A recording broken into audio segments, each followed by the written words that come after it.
Yeah, I don't think it matters. Real art is about making do with what you've got, I think. And period. Yeah, and the lighting has been so much worse in my other videos.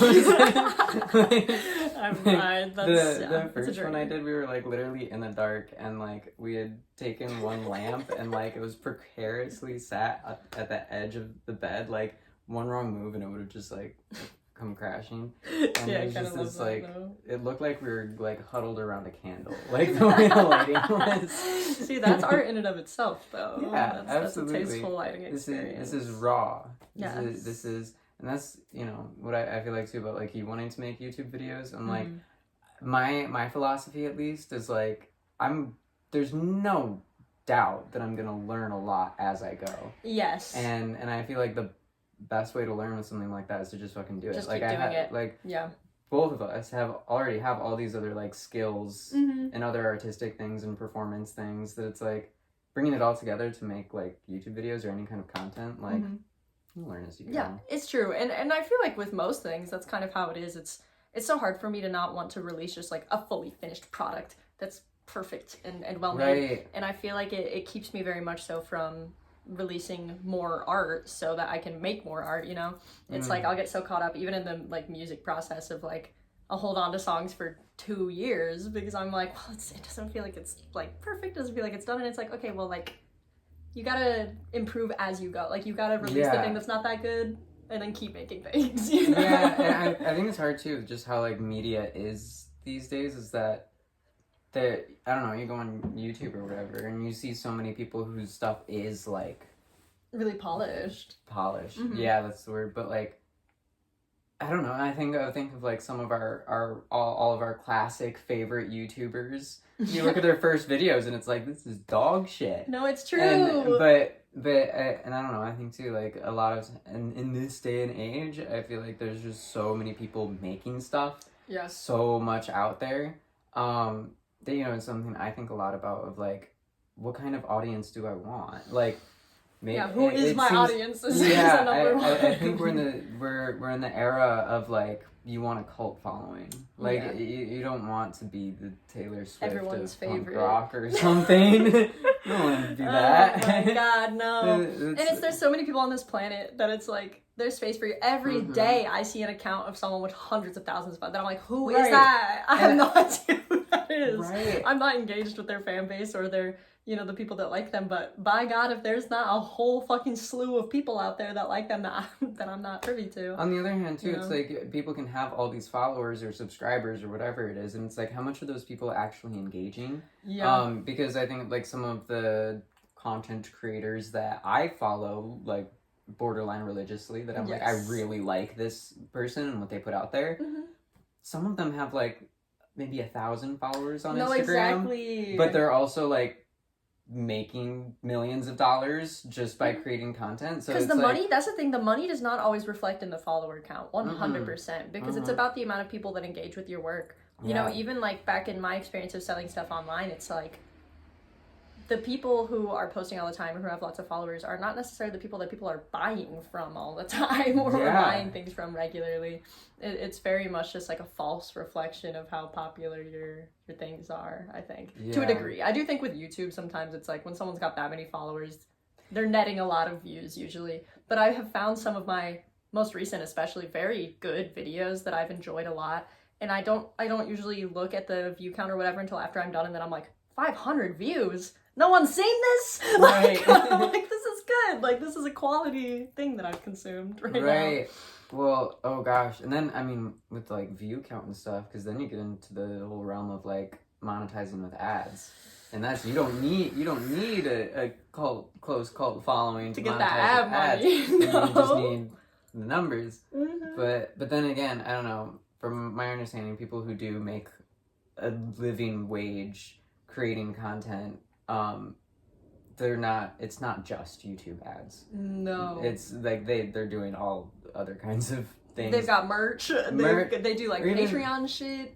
Like, or even taking their skills and like writing stuff for other people, stuff that you don't know that they're doing. Yes, that's a big thing in the music industry too. It's crazy because you'll be like, how did this musician become a multi-millionaire. Like, it's not just off music. Spoiler, it's never just off music, because so many artists, and I'm like, I really respect them and I really like their sound, and I'll look into, the rest of their work, and they're like, oh, they produce songs for other people. They mix and master other people's songs, write other people's songs, and also it's like our business owner, like they own a label. They own other things. It's like being involved in the creative process of other people's work is how you really start making more money. Yeah. I think, again, I'm not there personally, but I think from what I've heard, like, people talking about it, another huge part of it is not even how you're making your money, but how you're managing it. 100%. Because you can make $1,000 in a day and then blow it tomorrow. And then what? Yeah. Right. Nothing happened. Right. Well, anyway, that was a great conversation, but who are you? Intro, Who are you? I know, intro. My name is Jupiter.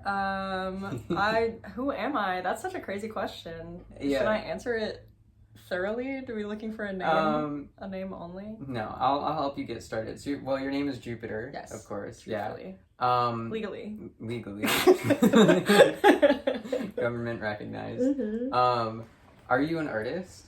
Of course, yeah, I am, absolutely. Well, why do you say that? Well, I mean, I create art. I think what makes someone something is what they do. And you can, if you're making something, regardless of whether people are buying it or consuming it, you're an artist, I think. So what kind of things do you make?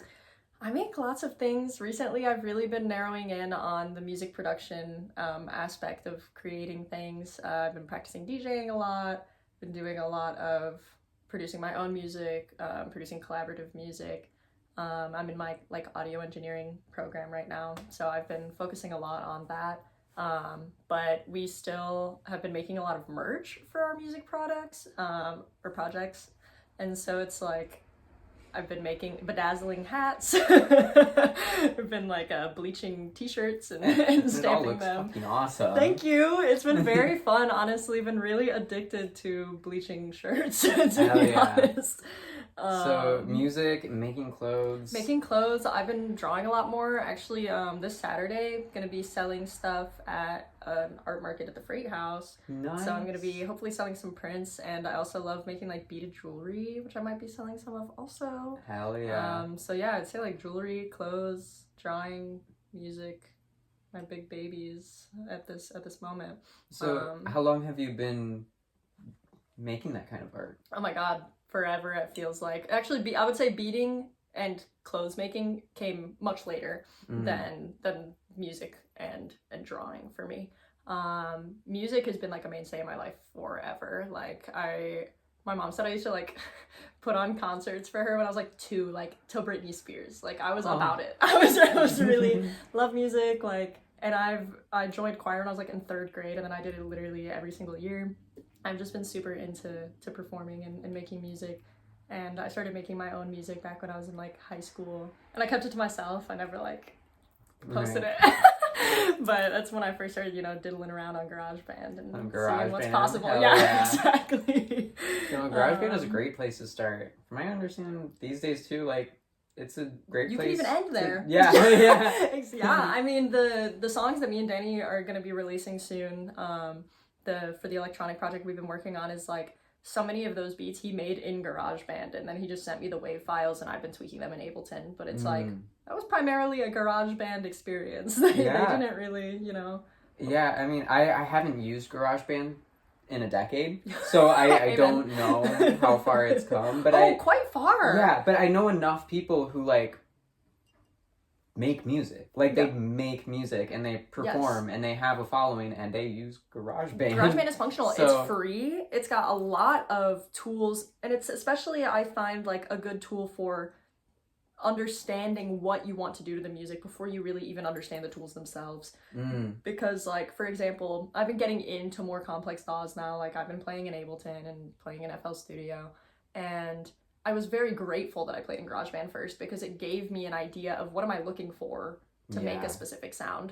Because on GarageBand, they've got, for example, an FX pad, and you pretty much are just I want an echo. I want this sound. And it does only apply to the entire song. You can't apply it to individual tracks. You can't, you know, do anything really tweaky or like specific about it. But it does just give you an idea of like, okay, it's possible for me to put a cut here or to put lots of reverb here, like to play with these sounds.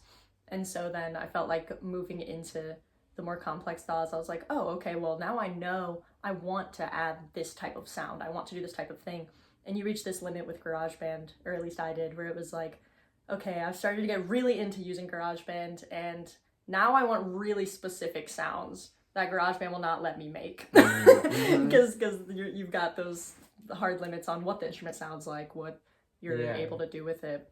You can also run it on a lot of things, which I know like Ableton, that's kind of why I haven't been making music recently, is because I don't have the hardware to run the programs that I want to run. It's a big undertaking. I'm honestly quite lucky and grateful because my laptop that I still have, that I don't really use much because it's a brick, I originally, when I was trying to get off of GarageBand and into DAWs, I was like, okay, well, let me get this DAW on my laptop. And it cannot run it. Right. I'll be making a song for about 5 minutes before it crashes and is like, I'm done. That's not happening. Yeah. So I was given this PC by, you know, a person very cherished and close to me, and it's been a big change. And I don't think if I didn't have the PC that I would be able to run that level of software. It definitely is like a privilege at that point to not be using GarageBand.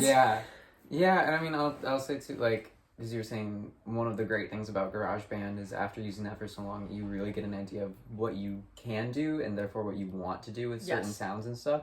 I mean, I know with Ableton, it's endless. Oh my god. And so confusing. Yes. Sometimes even, like, first getting started, I know what I want to do. But I don't know how to do it. No, and I'm still there. Like, sometimes I'm like, okay, I know I want this sound, but like, where is it? What do I do with it? And that's why I ended up getting into the audio program, because I was like, okay, if I really give like that much of a fuck about this, and I really like have these specific desires of things I want to make and sounds I want to have access to, like, I need to know the terminology. I need to actually understand these tools better so that I have, you know, the capability of using them to their full advantage. Yeah. So when you're making music, I mean, how what does it sound like in your head when you're about to make something, and how did you get there? Like, because you said from using GarageBand, that helped you get an idea of what kind of sounds you want to make. Yes. And so what it sounds like to me, and I'm kind of guessing, is like when you go in and you're about to make a piece,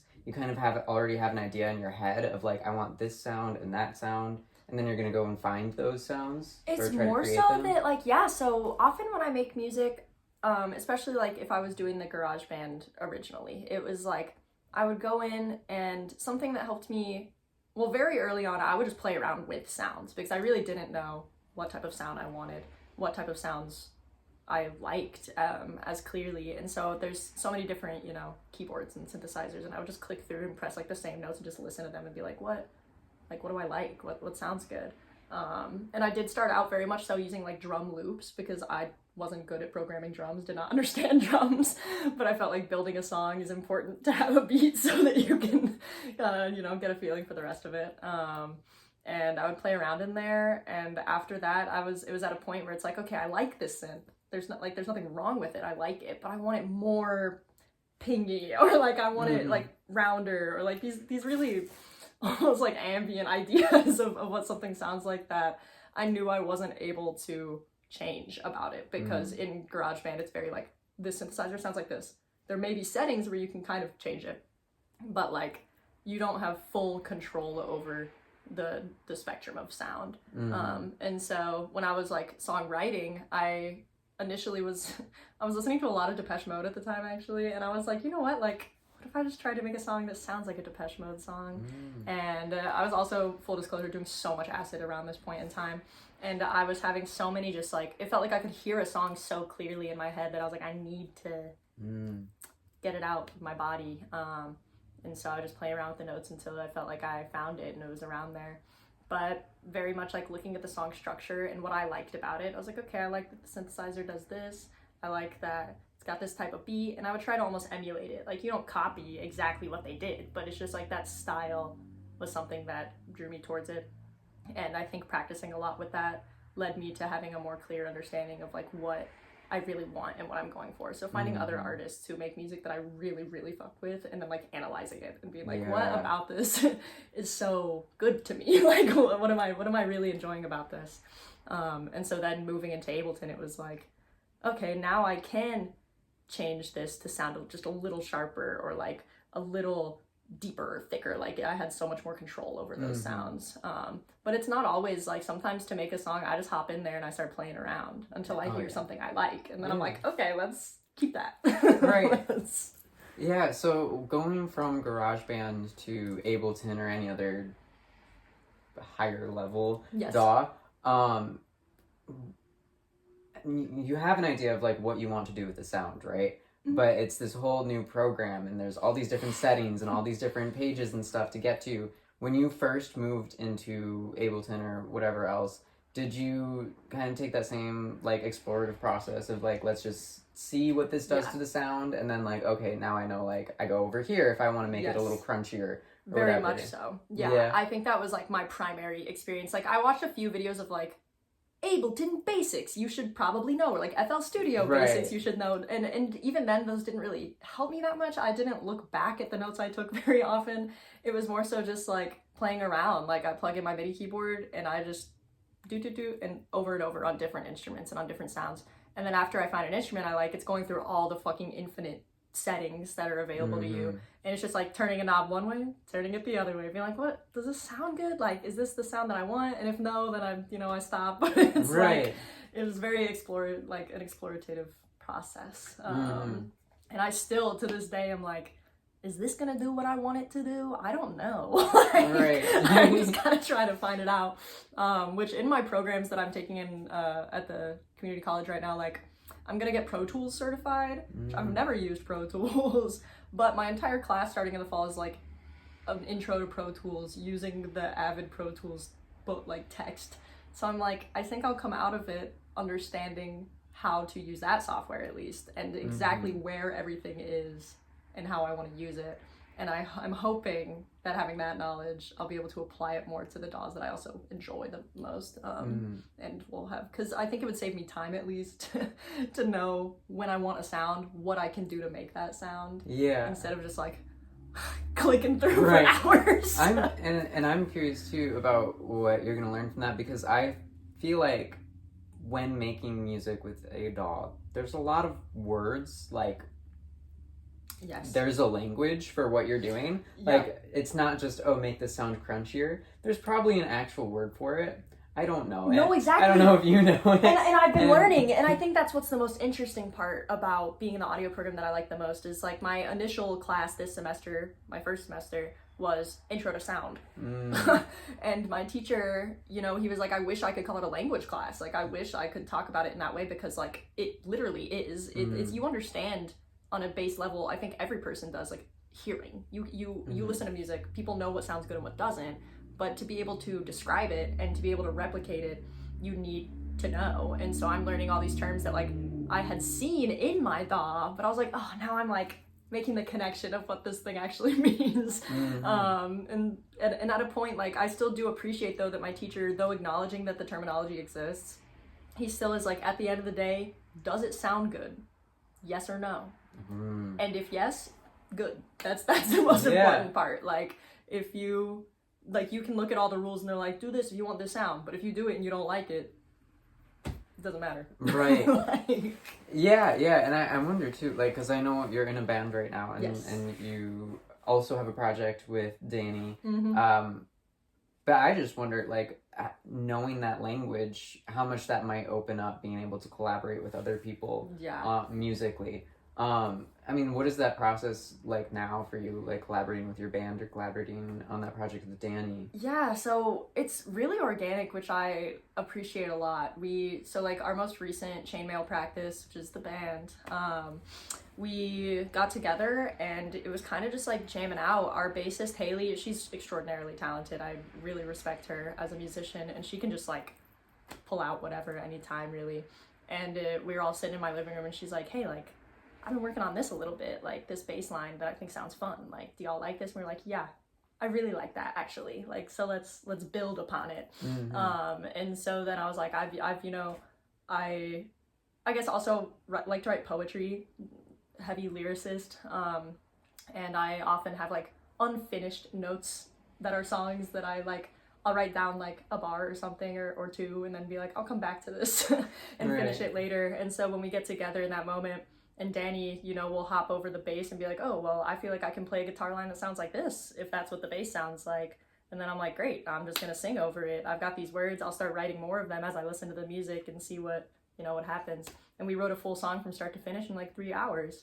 It was great. That's awesome. Yeah, I was like, wow, it's so awesome to be around people who have this like shared vision of what what we want the music to sound like, and how you know, because initially upon starting Chainmail as a full band, so many of the songs were still songs that only me and Danny had written, and we were just like, hey, can y'all throw some bass and drum on this?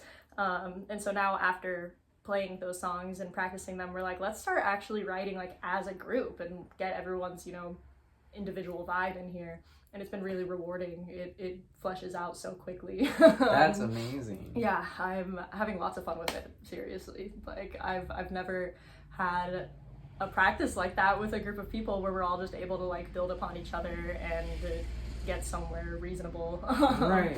And I don't expect that to happen every time, but... Sure. But you know... I do feel like, though, that's a good baseline to have, or like a good goal or whatever, a good standard for what it should be like to work with a group of people making music. Because like I know personally, I was in a band once, 6 months, we jammed all the time. It was great, fun jams, fun practices. Yes. We didn't finish a single song together in 6 months. Yeah. And like I know a lot of other people, a lot of bands have a lot of conflict. Yes. And you know, my previous band to this that I was in, lots of conflict. Yeah.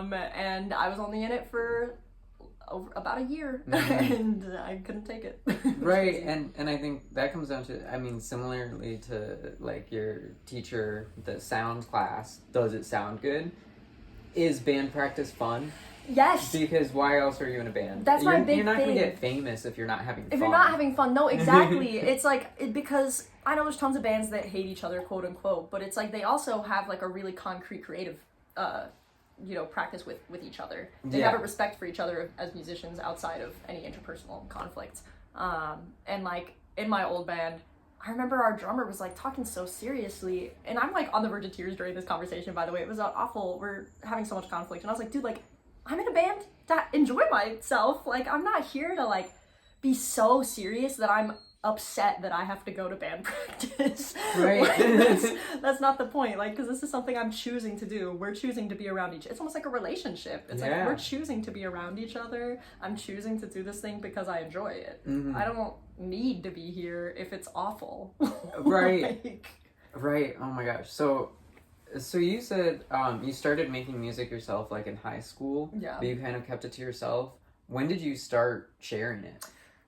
So I feel like it was around like COVID time, really. I was so locked up, and I decided to get a little more serious about beat making, so I was bored as fuck. And I was like, fuck it, like, I'm gonna do some beat making. And I hate to be like, shout out to Acid, but I really did. Like, I took a couple tabs back then, and I was already, at the time, I had just dropped out of college as a vocal performance major. And so I was singing in front of crowds and like singing other people's work, you know? And I found myself really interested in like, okay, but like, how was this song put together? Like, how did this person come up with this melody and make something so interesting to listen to? And I was just like, you know what? And I was listening to so much music that I really enjoyed. And then I reached a point where I had played those songs out too many times, where I was like, I don't even have any music I want to listen to, because I've listened to all the things I like so much that I feel like I just have to make music that I like. Like, I have to make more music that's in the vein of things I want to listen to. And so I was just like, fuck it, like, it's time to start. And I remember I made a couple songs fully in GarageBand, vocals and all. I recorded the vocals on my AirPods. And I posted that shit, and I put it on SoundCloud, and I put some on Spotify, because, you know, there's distribution services that are easy to use. And, you know, looking back, sometimes it's hard not to feel a little, like, shy about them because it was, you know, my first music that I had ever released. And crazy enough, I also got a hate message that I think was from my ex-girl. To this day, don't know who it was from. I think it was from my ex-girlfriend, but it was from like a secret number. Like, so I knew it was someone who had my number but didn't want me to like know it was them. Wild. And I know, and they were like, your music is so fucking mediocre. Like, why would you think anyone wants to listen to this and that? And I remember even in that moment thinking like, it's mediocre? That's better than bad. Yeah, like, that's, you know, if your hate message says my music's mediocre, like maybe everything's okay. That's wild. But yeah, I released that, and then I didn't release anything else for a while because I fell off. I was dealing with a lot of bullshit. And then once I met Danny like 2 years ago, it really like reinvigorated that in me. I was like, wait, like collaborating with people is so enriching, and it brings back this spark of creativity for me that I felt like I lost for a while just being on my own. And so then after that I was like, well, people need to hear this, like you gotta share this with other people, because otherwise what am I doing? That's fucking awesome. Like, gosh, I don't know, now I feel like I'm just taking in everything you said. Like no, sorry, I'd be yapping. No, that's awesome though. I mean, it sounds like it all kind of came really naturally for you. Like, obviously there is a little bit of the, like, not even outright embarrassment, I feel like, but the fear of embarrassment when releasing stuff or, like, putting your stuff out there, especially the early stuff. But again, I feel like we were kind of talking about this earlier, but I think, at least for myself, like, the artists, like, big artists, whatever, that I really love, if I'm able to find, like, their earliest like hidden demos and whatever, I'm like, this is fire, like, you know. And that's and trying to like remember that for myself, even like people will like that, you know. And I don't know, it's interesting, like the whole process of trying to improve your art and put your stuff out there, because I think a lot of times, like growing up and like engaging with media, engaging with art, most of what you see and engage with is like that polished, like high skill level. You're seeing the stuff people are putting out that they have worked years and years to get to that level. So that's what you're comparing yourself to. And so, I mean, it's, but I also feel like there's this weird kind of maybe a little bit imaginary barrier to like getting to that kind of professional skill level, because like, I don't know, the more involved that I get with like local art and music, the more I see like there's a thriving community. There's so many people who are so talented and whatever, but it does seem there's like, here's your thriving local community with your local celebrities and stuff, and then here's the people who go on tours or get, you know, make actual money from Spotify or anything like that. And yeah, I don't know, it's really, I guess, I don't have a specific question, but I'm wondering if you have any input. But I do have things to say about this, because that's the thing, is like, I feel like a big thing that's held me back, especially recently, is that like, I'll see these people who are around my age, so I'm 24, I see people who are already huge, you know, or already doing so much. And even like you mentioned, like seeing people who are showing you this polished product, who are really good at their craft, and you don't realize it's one of two things I've been realizing. It's either they've been doing it for years, like they released their first music in 2016 and now it's 2025 and they're huge. Like, it's like, that's a long, like Mannequin Pussy, one of my favorite bands right now. Their first album came out in 2016. And now they're like headlining festivals, like and I find them very amazing. I love their music. I think they're awesome, but it's also cool. It's like they started in Philly. They've just been busting their asses. And it takes that consistency. That's the biggest thing I think I struggle with, is like being consistent with releasing my art and with putting myself out there and performing, because even if you fuck up a little bit, the fact that you're just there and you're doing it all the time is like the most important part. But then I also see people who are, you know, my age, super successful, and they're Nepo baby. They come from a very rich family, or they come from a background of people who have influence and power in the music industry. And I'm like, okay, well, I have to remind myself that I'm not a Nepo baby. I'm actually dirt poor. And so it's going to take a little more time for me to get there and to apply myself. I kind of want to add a third that I feel like I've seen, because I have been lucky enough to get scholarships into like music programs, like not through a school or whatever, like a person who's hosting this music program, and and like it's a group of kids essentially who are taking these classes with highly successful people who are well in the industry. 100%. And you know, not all of the people who are like in those classes are rich. They also get scholarships, or it's like, oh, my kid has this dream, I'm gonna spend their college fund on this kind of thing. And every now and then, people in the industry will say, oh, I pick you. I'll make you famous. Exactly. It's luck at that point. Yeah, but that's also like a whole nother like weird, I don't know. And I don't know, I'm kind of digressing, but I feel like that's where the music industry can get predatory for people who are like, yeah, I want to be famous. Like, I want to make a name for myself. Oh, 100%. And it's like, oh, I'll make a name. And that's for why you. I feel like fame can't be at the forefront. Yeah. That's the biggest thing, is I feel like some people, and most people, you know, artists that I really enjoy who became famous, it was almost on accident. It's just because they loved what they're doing, and they're authentic as fuck with it, and they just keep doing it. Like someone I love the reference, to be quite honest, Cupcake. She is still self-managed. She makes a shit ton of money. And I remember when she was a fucking meme, like everyone in my school was like, oh, listen to this, but I was like, why does she kind of have bars? And it's like, no, and she does. And I love her. Like, and it's really just like being able to believe in yourself. I think about Blade also. Yeah. Blade, I can't believe he's as famous as he is. But people just really rock with his shit, and he rocks with himself. Can I like, real quick? Yes. Something that blew my mind recently. I have 2 friends, not close friends, but I found out like in the same week that 2 people that I am good acquaintances with have 2 different versions of the Blade license plate.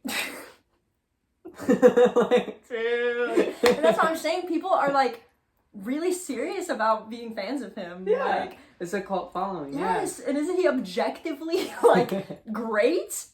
Not always. But also in the same way, like he is. It's an inspirational thing almost to see someone like just really doing it. And they don't have to be perfect or like doing how you think is the proper way to do it. They're just fucking doing it.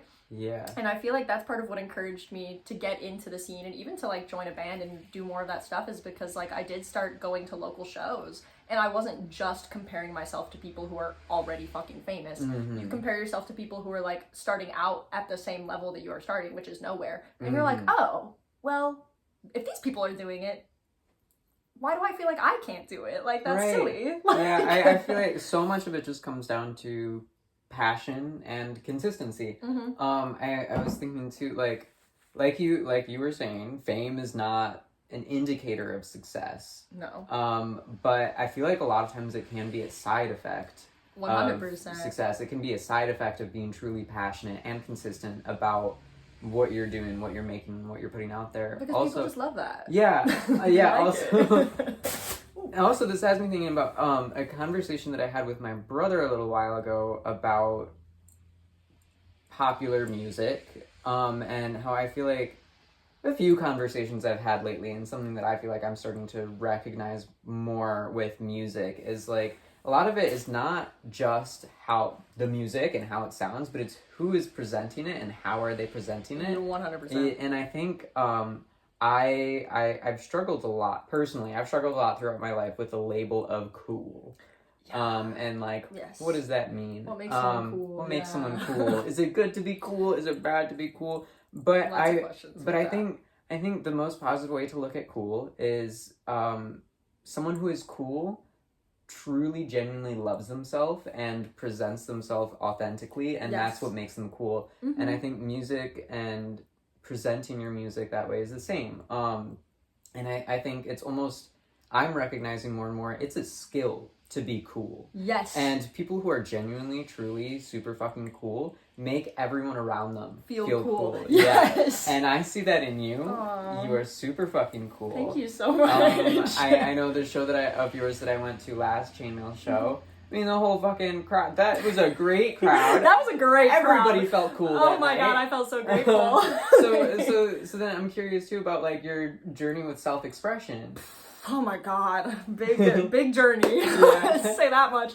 I feel like it's been such an ordeal in my life. Like, being in my 20s and people being like, you're cool, I think you're cool, like I enjoy hanging out with you, I enjoy like your presence and how secure you seem in yourself. And so I'm just like, wow, like I don't know, I hate to be like I was bullied, but like in middle school, I remember when I was in like 6th grade, a bunch of people were calling me like a goth lesbian and were like wouldn't talk to me, like they were like isolating me because I was like goth and a lesbian. And I at that point was like, what are they talking about, like like why are they saying these things about me? And now reflecting, it's like, well, you know, clocked. Was I a goth lesbian? Yes, like no. I just didn't even know.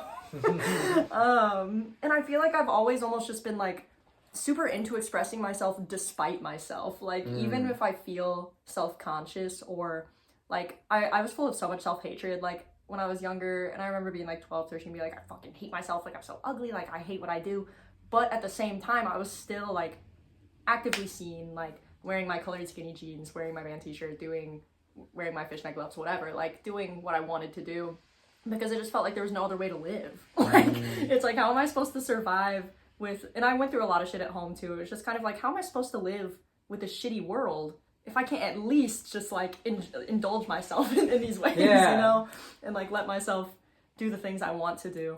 And I went through a period where like I repressed myself like crazy. I was in high school, and after getting bullied for so many years, I was like, you know what? It was almost felt like a social experiment to me. Like I was like, what if I just become normal? And I regret this so heavily to this day. I got rid of all of my like alternative stuff. I got rid of like my Hello Kitty merch, got rid of all of my band merch, all my anime merch, and I was like, I'm just gonna be normal. Like I'm done being like this. And it worked. Everyone was suddenly really nice to me and wanted to be my friend. And I remember I got super into wearing makeup. Like I was super hyper femme. I like was like, I don't have pronouns anymore. Because I came out as trans in middle school too, and then no one rocked with it or got it. So I was like, I'm going back in. And then like at a point once I started college, I was like, what am I doing? Like I've lost so much of myself and I'm so unhappy. Like I feel so unfulfilling because I wanted people to be my friends so bad and to like me. But then they were my friend and did like me, but it didn't feel like they liked me. They liked this like concept that I put together and presented to them because I knew they would like it. Right. And then I was like, well, they do, but I don't feel good about this. Right. And so it's like during the time of like coming out, I guess, for the first time as a lesbian when I was like 19, and then, you know, getting to know more queer people. And also during COVID lockdown, I had no roommates. I was like by myself for 6 months, like in my apartment. And I did a lot of reflection. I was like, you know what, like I should just go back to doing the shit I was doing because that was legit. That's what I like. And it feels stupid to not be doing that. And I still felt self-conscious about it. I was like, you know, I still was stuck in that mindset of being a 13-year-old. I was like, people are going to judge me. People aren't going to, like, get it. They're not, whatever. Like, and then I just kept doing it. And it's at a point now where I'm surrounded with so many people in my life that get it and respect it and appreciate it. And I see that in them and appreciate it in them too. And it's so rewarding. So I'm like, now I get to just, like, do the things that I like. And people think they're cool. That's great. Like, lucky me, you know? Hell yeah. Yeah, I really like it. And it's been a long journey, it feels like. But then it's like I reach a point where I'm like, I'm 24. Like, it's kind of cringe to not support myself or like to not feel good about the things I want to do. Yeah, absolutely. and I noticed you mention it several times throughout that. But I think a lot of self-expression, expressing yourself, it's not so much like, how do I want to look? How do I want people to see me? It's really just following, like indulging in what you enjoy. Yes. And that's like, I got so into the color green because I like dyed my hair green. I was like, fuck it, I really like it. Like, I really like this. And then I just started seeing the color green and it brought me such a positive feeling. Like, I was just like, it makes me so happy to see these things. Same with Miku. Like, she's my crazy special interest. My cat's name is Miku. Like, I have her everywhere. But she just brings me a good feeling. I really, like, feel positive about it and enjoy it. And it feels like an integral part of myself. And I feel like with being fashionable or whatever, like there's so many people in my life, like I would even say to you, it's like we don't have the same style, we're not dressed the same, but I think you look awesome, and I can tell it's because you're wearing stuff that you like, that feels good for you. And likewise, thank you. Like, and that's just like so important. I think like I see people who aren't doing that and I'm like, why? Isn't it fun? Yeah. Like, aren't you just having a good time with it? Like, yeah, and it's interesting too. I mean, that reminds me of a conversation I was having with someone the other day about queerness, and self-expression, and I was reflecting on an interaction I had. Well, I was interviewing for a job, which I ended up not taking the job, but during the interview, it was for like a kindergarten teacher. Oh, so, been there. Yeah. And so there were two women interviewing me, but again, you can imagine very normie white woman, kindergarten teacher. Normal style. Yes. And one of them was saying to me, because I was dressed a little fancy, not quite as I dressed, but like kindergarten teacher version of how I dress. Yes. Yeah. A little toned down, but still cute, whatever. But she was, commenting on my style and how she liked it and whatever. And she made a comment about how she recently bought like a jean jacket with like some fringe on it or whatever, and she like hadn't worn it out yet because she was worried about like what people would think of it. And that whole interaction and like the conversations I've been having lately have just really got me thinking about like, oh my god, who would she be?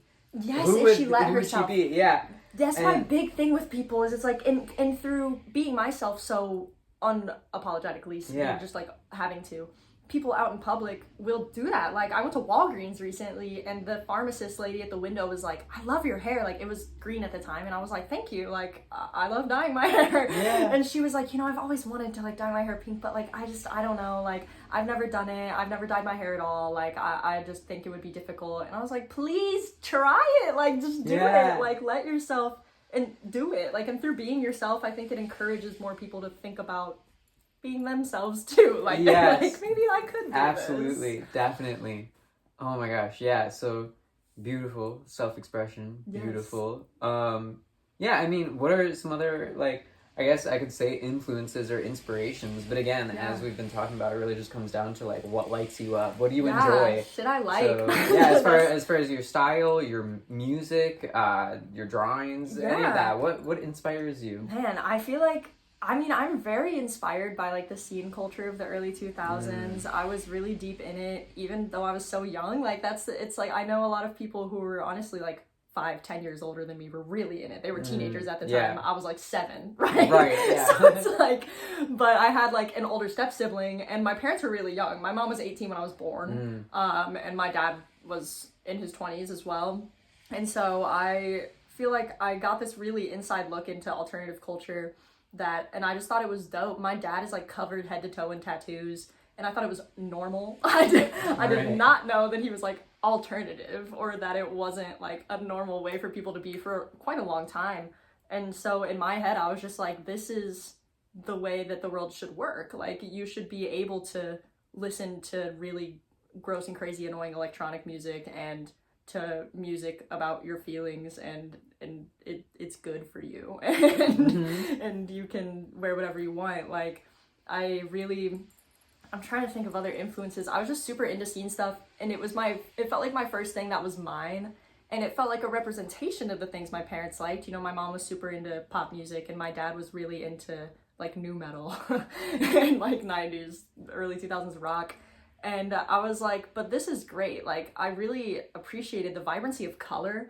That's honestly a big thing that just inspires me in general, is like colors. I have like the entire like color wheel up on my wall. I just like love the sensory experience of being alive. It's something me and Danny actually bond over a lot and have talked about a lot, is that's just like, if I can smell something that smells really good, if I can taste something that's really delicious, I love cooking.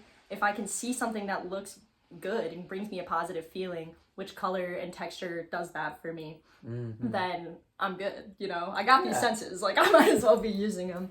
And I find myself just like consistently inspired by the things that I see around me, and I feel like it bleeds into my music. Like, I'm like, how do I describe this with a color, like with a texture? Like, what type of ideas of the world around me can I integrate into the other art that I make? Drawing has been a much more frivolous and indulgent process for me. I was really into manga for years, and I think I started reading manga when I was in elementary school, and then read it all the way till now. And I just thought it was awesome, because I initially watched anime first, and then I read manga, and I was like, wow, like someone drew this like by hand and inked it, and made this entire thing from scratch. Like, that's insane. That's like a crazy amount of skill that I feel like it takes, and I was really into it.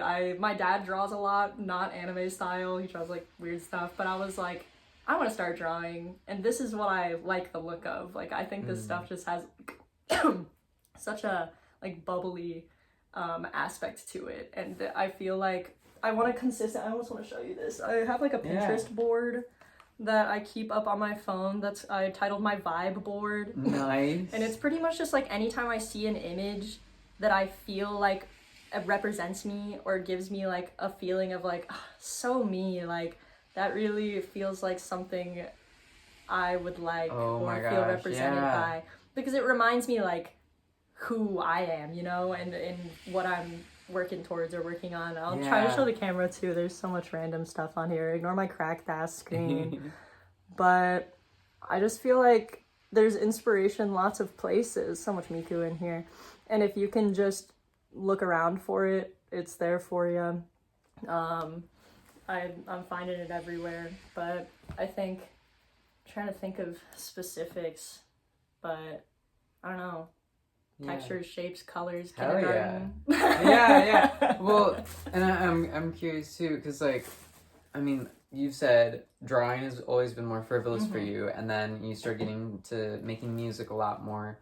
Was it ever like a question for you as to like what you wanted to pursue more like artistically? Was it ever something you like sat down and thought about, like, how far do I want to go with this? How much time and effort do I want to put into this? Oh, absolutely. Yeah. Because it's like when I was in high school, it's like silly looking back on, even because I didn't even think about going to school for music. I didn't even think about making music professionally.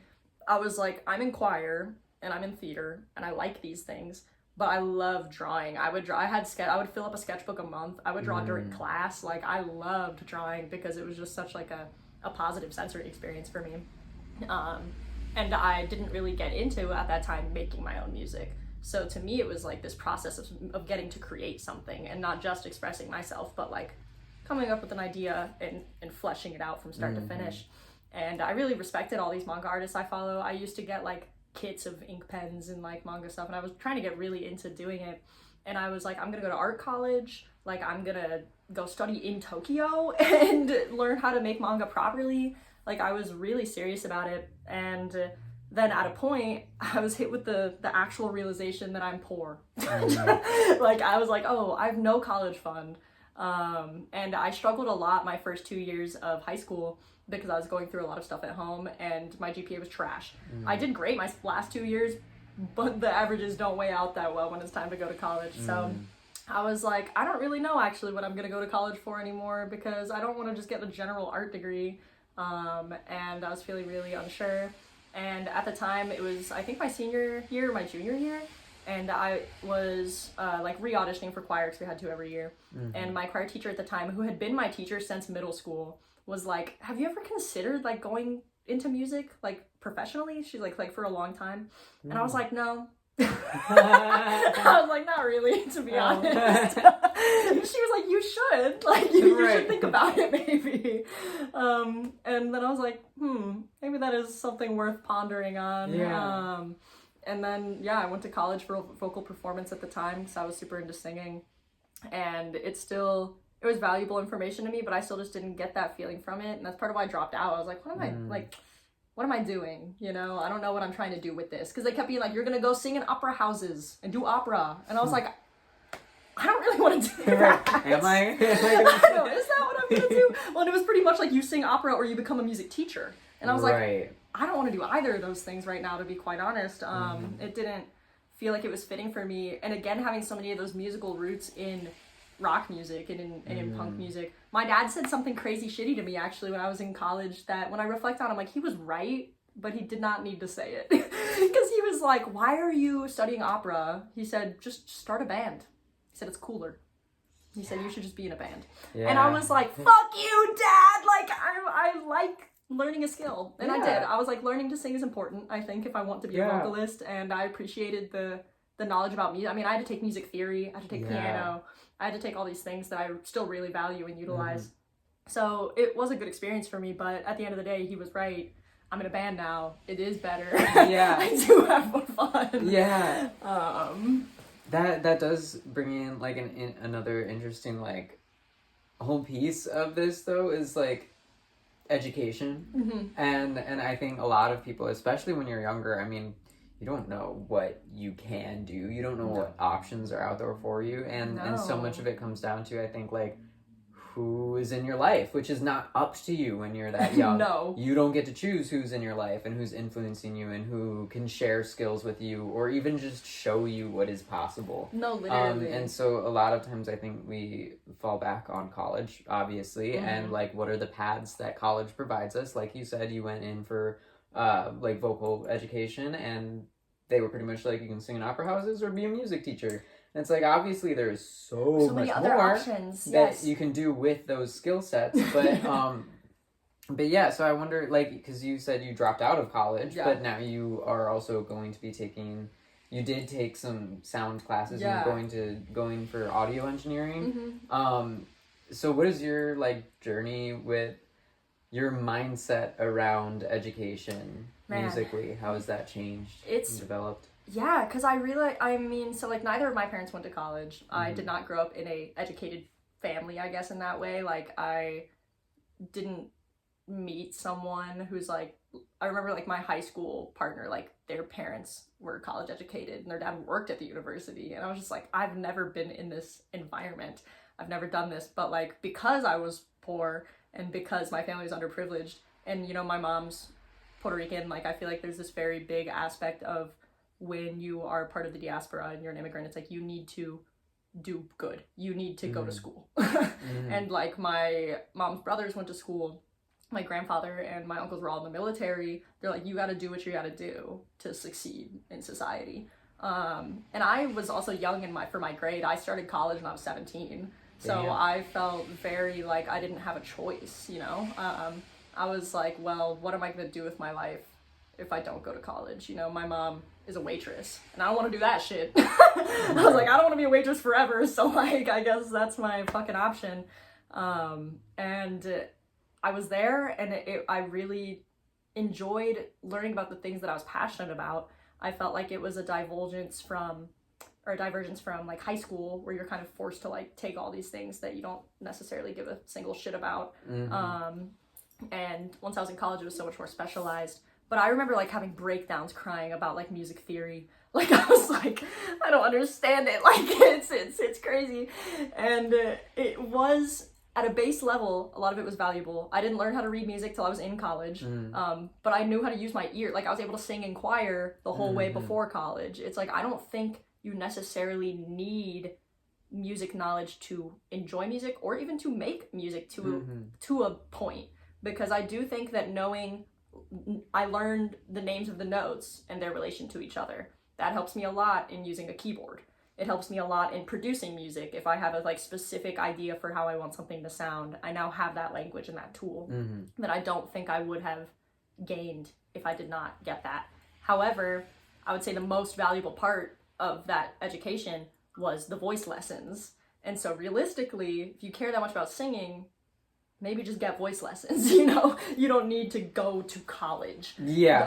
But voice lessons are very valuable. Yes. Because it's not just like any other instrument. You can injure yourself. You can lose your voice forever. I mean, our teacher would tell us, like, it's like, there's singers who, you know, are famous and sing well, but then they can't sing past the age of 35 because they don't actually know how to use their instrument. And it's just another one of those things of, like, making conscious choices, where it's like, now I know how to use my instrument to sing quieter or louder, to sing sharp or like brighter or darker, whereas I didn't have those skills before. Have you heard of Ima Sumac? No. Look up Ima Sumac, YMASUMAC. She has a world record vocal range. Whoa. I'm obsessed with her. I'll share it with you later. Yes, please do. But anyway, let's continue. No. Important mention. But I dare say, perhaps the most technically skilled vocalist to exist. Yes, and that's a double-edged sword with technicality, because it's like another thing I learned while I was there is because so we would have these like adjudication sessions basically where like you would have to sing what you've been working on in front of all of your peers. So everyone, freshman through senior, you're singing a piece that you've been working on in front of everyone. Ooh. You have to do it at least once a semester. And so I would see my upper class, like my peers, and also upperclassmen who've been working far longer than me, and see the things they were working on. And I remember this professor like said something, which again, fucked up. Shouldn't talk about your students this way. But he was like, do you hear like this person? He was like, she's very technically sound, extremely technically sound. Like there's not a problem with her technique. The tone of her voice is not pleasant to listen to. Can't change that. Ooh. Ooh. And I was like, bruh. like that really sucks. Like that's like an awful thing to think about someone and tell someone, but also it is, at least in the world of classical music, true. It's like if you don't have a pleasant voice to listen to, no amount of technique is going to save you from that problem. But if you have a voice that already, you know, has the capabilities of getting there, but you don't have the technique, you can also be doing yourself a disservice. Because it's like you can be like talented, but do you know how to use your voice? Like, do you know how to sing? Not always, you know? And honestly, too, I mean, still on the topic of like education and how that can shape people's like views of what's possible for themselves. I'm like, that person that you're talking about who technically perfect, but born with an unpleasant tone of voice. Yeah. I mean, think about Yoko Ono and shit like that. Like, maybe work with what you've got and find what exalts what you are forced to, you know. And that's what I think everyone can do, because our choir teacher, I just think this is one of the most jackass things I've ever heard someone say. And it's so like, I don't know, jerking yourself off almost, because he was like, Alicia Keys, he was like, she sings flat most of the time, actually. Like, if you listen to her songs and like the pitch is isolated, like she is flat as fuck. And it's like, okay, but Alicia Keys is really good, and like, and people love her, and she is successful, and she's a good musician and a good singer. And so at that point, again, there's so much gives a fuck? Like, it's the balance of technique and style. Yes, it's like, who cares? And that's where I feel like education, at least in voice, was almost a downfall, because I was so heavily put into these boxes where like I would have professors arguing over whether I was an alto or soprano. They're like, oh, like what voice, because I have a 3.5 octave range. They're like, what is your voice classification? I don't know. And people would argue about it. Oh, well, where does the tone sound better? Blah, blah, blah, blah, blah. I was like, if I can sing it, who cares? Like, I don't really think it matters that much. And I lost so much of the style aspect of singing while I was in college that I had to gain back, because they were like, don't do that. That sounds like pop music. You can't slide. You can't do these things. Like, there's certain vocal things that are integral to popular music that they're like, you can't do that when you're a classical singer. That's not part of the technique. And so it's like, once I stopped going to college and I was singing my own music, I was like, I almost sound too classical for the sound. Like, and it was annoying. And I had to reach this point where I almost like had to like work to undo things that they had taught me so that I felt more natural and felt more comfortable. And it's like, I think education can both be a tool and a hindrance depending on how you're using it and what your goals are. Because I went into college as a vocal performance major with no idea why I was there. Right. I was like, I'm just here because I like to sing, I guess. But with audio, it's like, I know what I'm here for, what I want these things, and what I'm trying to use them for. Yeah. And that's kind of what keeps me going through it. Do you feel like the first time that you went to college for vocal performance, do you feel like that helped you at all get an idea of what you actually wanted to do musically? I do think to a degree. I remember hearing that one of my friends, who was initially a voice major, switched over to the music production major, or composition major, excuse me. And I was like, composition?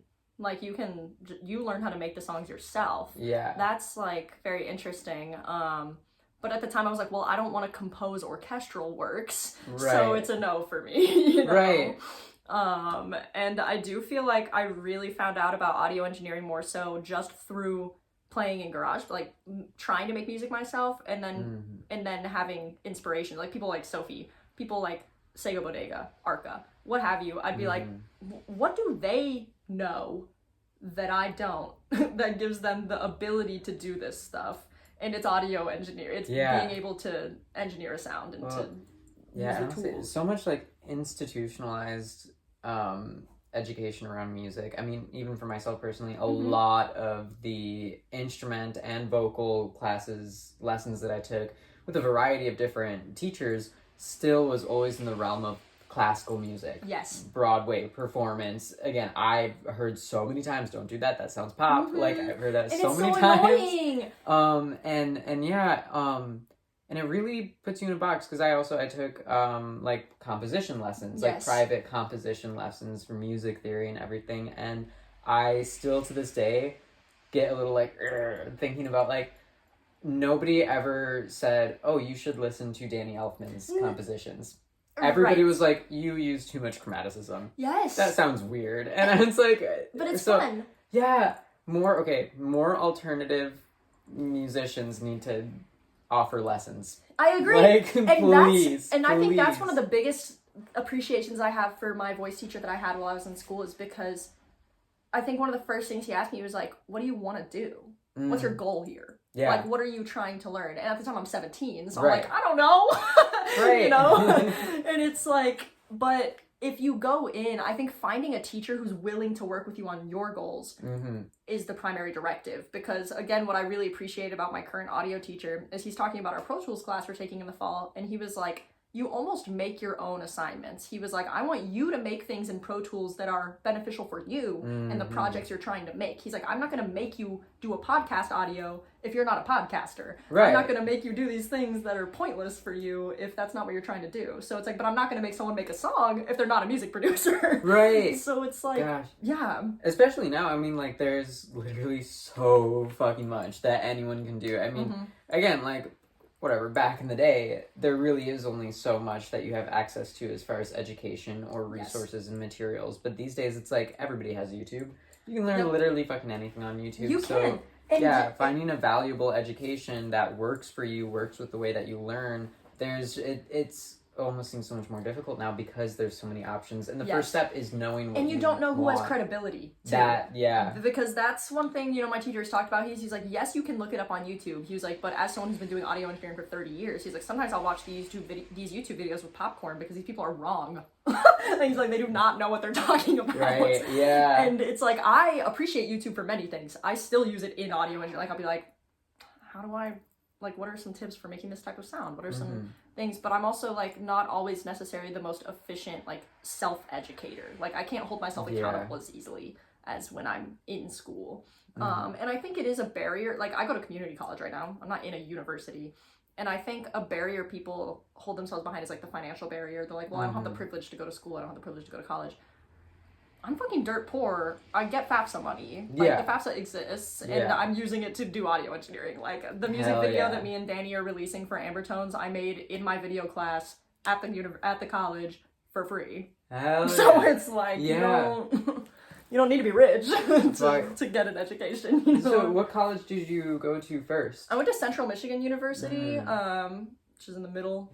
My sister. And I only went there because when I moved to Michigan, was in Mount Pleasant, and CMU gave me like a full ride for being like from the town.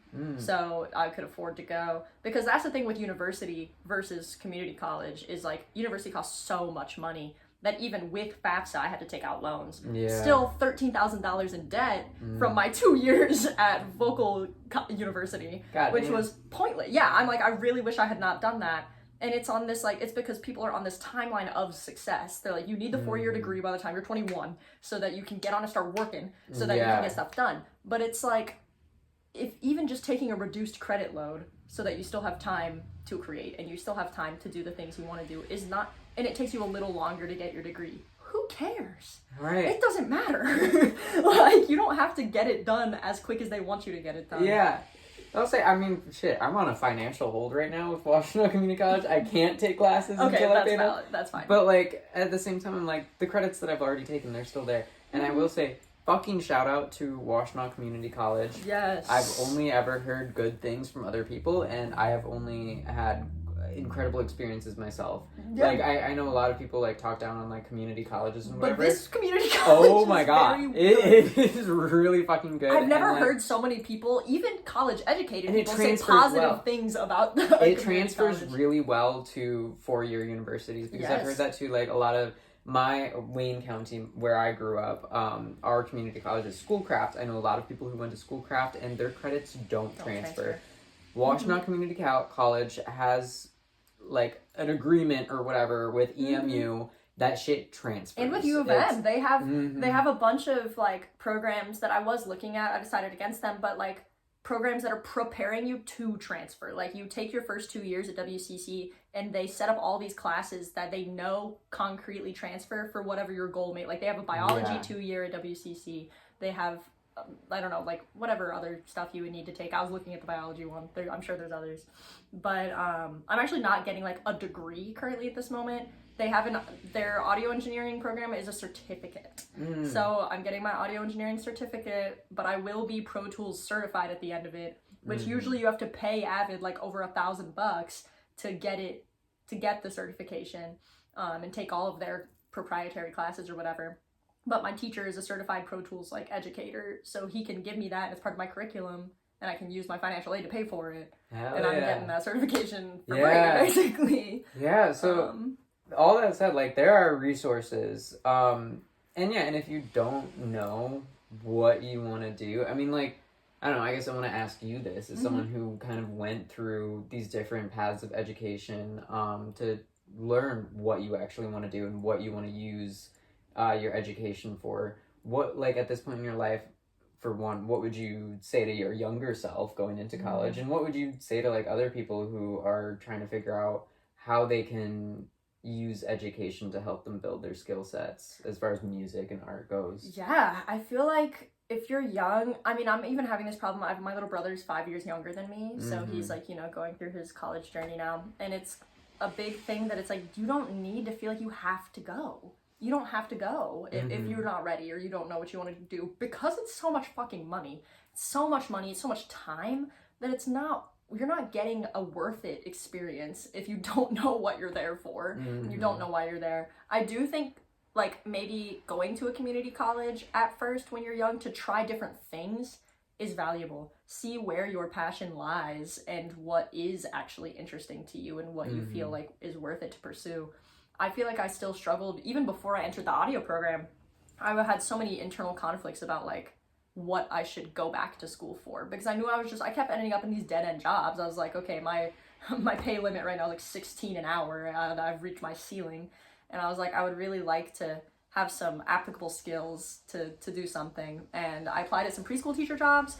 I was like, I was trying to figure out what I value and what my goals in this life are. And I think that's kind of like the biggest things you need to figure out for yourself before you start pursuing any type of education is like, what are the things that you find most valuable in this world and in this life, and let yourself dream a little bit. Like, what do you want to do? What do you want to achieve? And if it's realistic and you can set out some goals, do that. Like, just do it. Because I was like, maybe I should go study biology. Like, I was really into like mycology and learning about mushrooms and like evolution, and I was like, maybe I'll go for like a science major.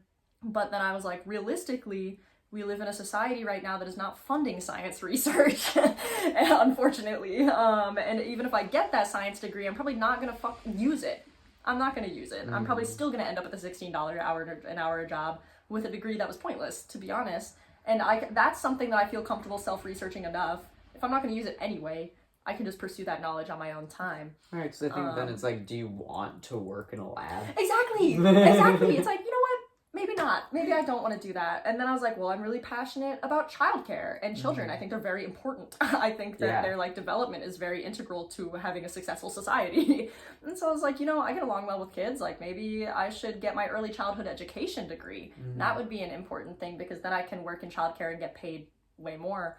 But then I was just like, I don't know if that's the only thing. I don't want to just do that, to be honest. Like, it doesn't feel fulfilling enough. And the only thing that I know deep in my heart so secure about is that I love music and I love creating stuff, and that every time I'm having a bad day or I don't know what to do, I can make music and I can play on my little instruments and my toys. And so I was just like, okay, if that's the only thing I know, then I might as well just stick with it, like, and try. Because if I have this dream of like, oh, I want to make music and share it with other people, and I want to get paid for my art, and I want to have my life full of music, like, why can't I do that? Why isn't that something that's accessible to me when so many people can do it? Yeah. Because it's like, you know, people who are like, if you work and do something you love, like you'll never work a day in your life or whatever.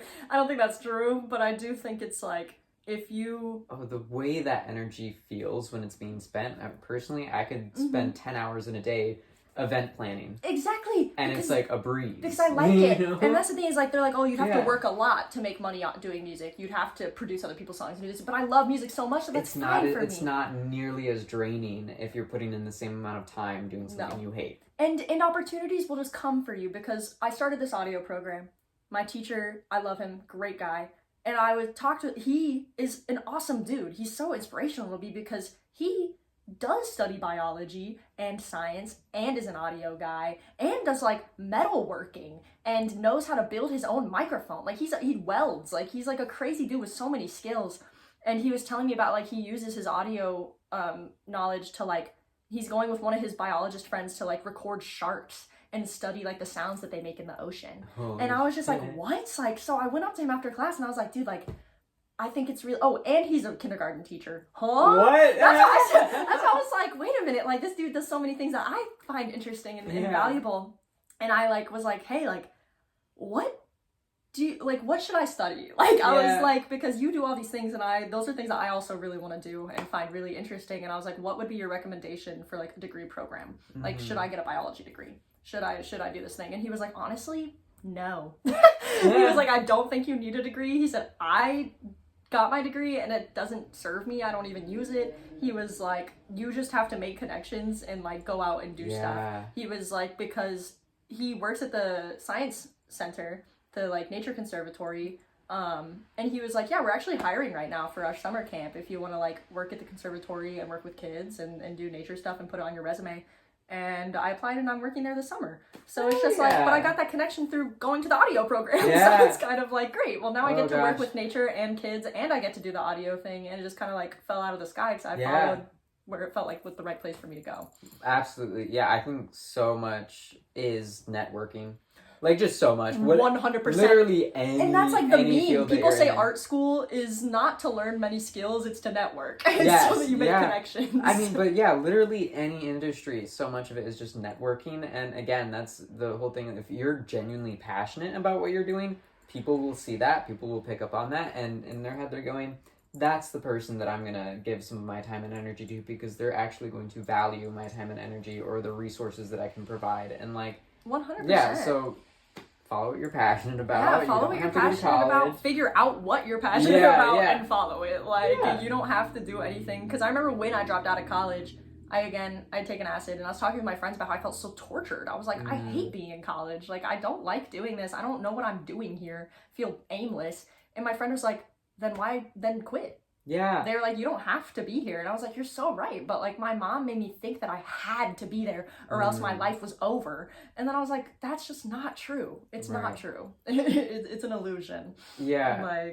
And I think if you want to pursue education, please do. The populace is becoming dumber and dumber by the minute. Please pursue something. Like, learn something. But it's like, go to the library. Read a book. Yeah. Go on YouTube. Like, just educate yourself in any way. You don't have to go to school. But I just find it helpful to be at school because a teacher holds me accountable. Yeah, and everybody learns differently. And I think that's another huge thing is like learning how you learn best. Yes. And I know for me personally with music, I actually, by ear, I can't do shit. I know when I'm wrong, but otherwise I can't do shit. For me, like, seeing sheet music was like, it all clicked. Like, I'm so visual with music and I'm so like mathematical with music.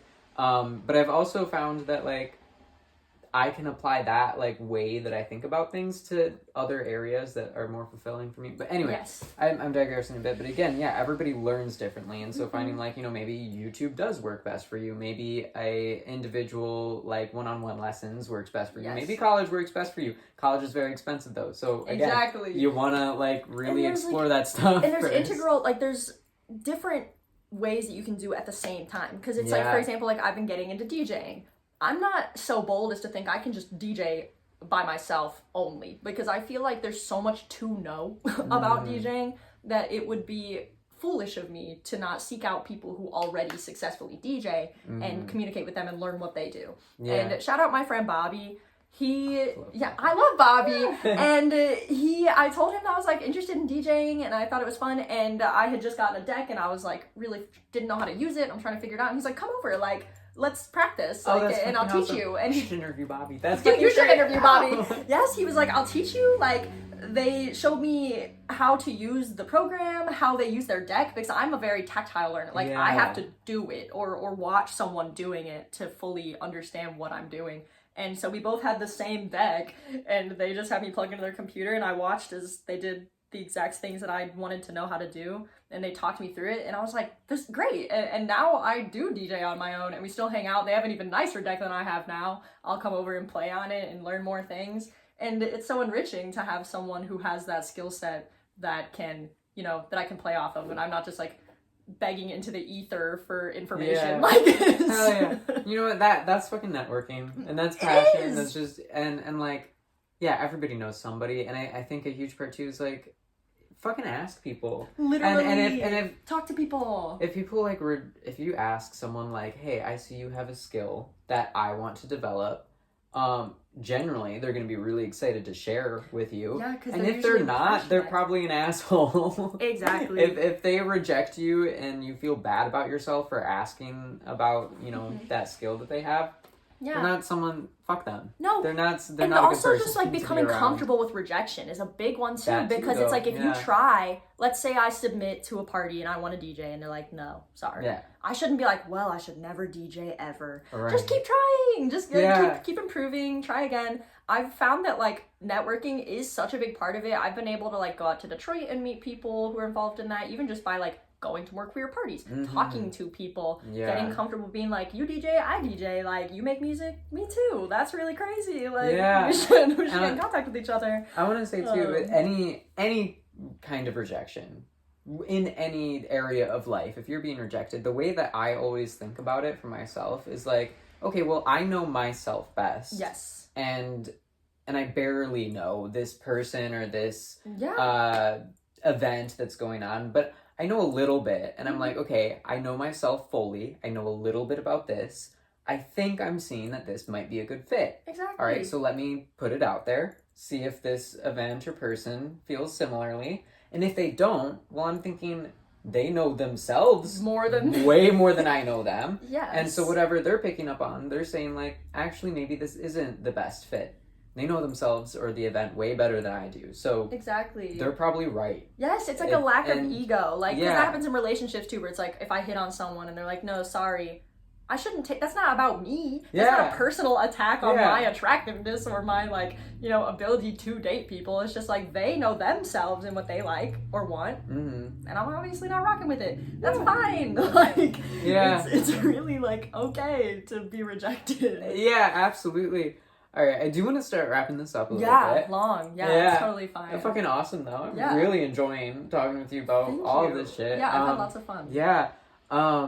So I'm curious though, like, what kind of what is your goal? Like, what is your idea of success that you're trying to get to or want to get to as far as music goes? Yeah, that's a great question. I think that like being able to support myself off of my work is the goal. I've talked about this, you know, a bit with Danny. It's just like, do I want to be a millionaire? No, I don't even, I've lived off way less. You know, I think that making a ton of money is never the goal. I don't really care. But what I like to not have to work another job, like a different job, what I like for my main shtick to be, I perform and I help and I make music and I do these things. Yes, that would be really ideal, to get to share music with people. People enjoy it. I get to perform for them. And I get to have my bills paid, have my necessities met. That would be ideal. And yeah, just to keep doing it, keep developing myself as an artist and live is ideal. Yeah, so I know you've got more shows coming up with Chainmail, and you've got that project with Danny Ambertones, and you're taking the audio engineering class. Is there anything else that you feel like that you're working on now or is kind of on the horizon for you as far as steps that you can imagine right now to get to that goal? Absolutely. I've been really wanting to actually play like a real DJ gig. I've done some that I've put together myself. I've done some shows for friends, but like it's one of those things where it's like I wanted to feel kind of polished. I wanted to feel like I was secure in my ability, and I do feel like I'm at that point. So there's some parties that I go to that have like submission links for DJs, and I think I'm gonna try to DJ some parties. I've been talking with Bobby about DJing Queer Utopia at some point, which I think would be fun. And then yeah, more chainmail shows. I would love to get Ambertones actually playing a show. Yeah. We did make that music video and are gonna be releasing a single by the end of the month. And so I'm hoping that we can actually like get out there and start playing some stuff, because the amount of money that you can make from door cover or booking fees or what have you is not like something to sneeze at if you are decent at making music. It's just like, again, the consistency. It's like having the time and the effort of like, okay, I'm gonna play this show, I'm gonna do this thing, I'm gonna do it consistently. But I think that's, you know, what's coming up for me is like DJing, making more of my own solo tracks. I have like an EP of a few songs that I've been working on just myself, that I would like to get rid of and let go of and put out into the world. But yeah, I feel like that's where we're sitting right now. Chainmail, Ambertones, solo. Hell yeah. DJ. Yeah. I'm fucking excited. I'm so excited. Well, yeah, that's all fucking awesome. I mean, I don't know. Is there anything else you'd like to share? Obviously, any of your, like, where we can find you and your music, any shows that are coming up. I'll put that all in the description. I know I'm recording this a little early, so it won't come out for, like, another week and a half, I think. That's fine. So I'll put everything in the description. You can find us at Chainmail Band on Instagram, though. We'll be posting more about our shows there. We have ambertones.music is where we're going to be posting on Instagram, the electronic project, but that will also, the music video will be on YouTube under Ambertones. We'll have the songs out probably on Spotify by that point as well. And then I'm joopy.fm on Instagram, which is where you'll find my solo stuff, my DJ stuff. There's links to my art account in there if you want to buy jewelry or something. But it's, yeah, I feel like that's where you can find me usually. All right. Yeah. Hell yeah. Thank you so much. Thank you so much. Yeah, this has been super fun. Yeah. I had a great time. I love that. And with everyone, I'd love to have you on again sometime in the future. Yes. See what's changed from now and then and how things are going. But yeah, absolutely. An absolute pleasure. Thank you, everyone. Thank you for watching. This was epic. Yeah, I had lots of fun. Jupiter. I can't wait to come back. Jupiter. Hell yeah. That's me. Absolutely. All right. See you guys later.